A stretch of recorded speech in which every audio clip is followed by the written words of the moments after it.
स्वामी केल्यानंतर याचा एक विचार होता, आणि युवकांनो जागे व्हा आणि जागेवर संघर्ष करा. पण तो संघर्ष असा झाला पाहिजे की जेणेकरून आपल्या ह्या भारतासाठी उपयोग होईल.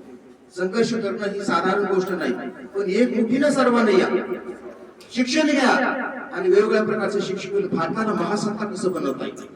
मी जरी आज संदेश असेल तर मी असा उपदेश करतोय तुम्हाला की तुम्ही एक जोपा, सर्वांना संघर्ष करा आणि आपल्याला एक दिशेनं, एका समानतेनं, एका वाटेनं आपल्याला देऊन आपल्याला भारताला महासत्ता कसं बनवता येईल.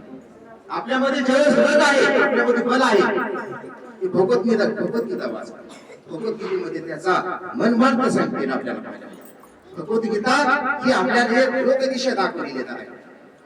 आपल्याला काय आणि समाजामध्ये राहून आपल्याला जीवन कसं आपलं व्यवस्थितपणे पार पाडायचे, आपल्या जीवनाला एक प्रकारे कशी दिशा द्यायची ही सांगण्याचा प्रयत्न आपल्याला स्वामी प्रभूंनी सांगितलं.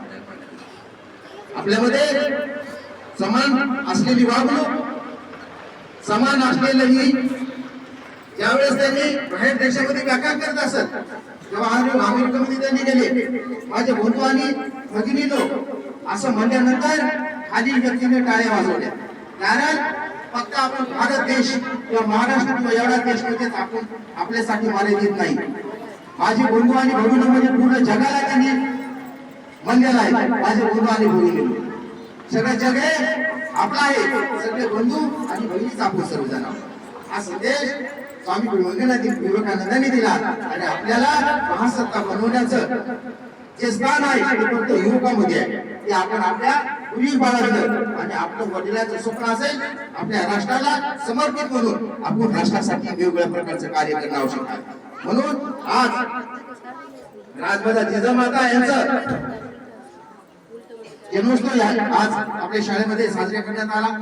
त्यासोबतच स्वामी भवानीनगर यांची आज जयंती साजरी करण्यात आली. मी आपल्या शाळेचे मुख्याध्यापक डॉक्टर यशस पवार सर यांना अशी विनंती करतो की त्यांनी आमच्या चिमुकल्याला थोडं मार्गदर्शन करावं.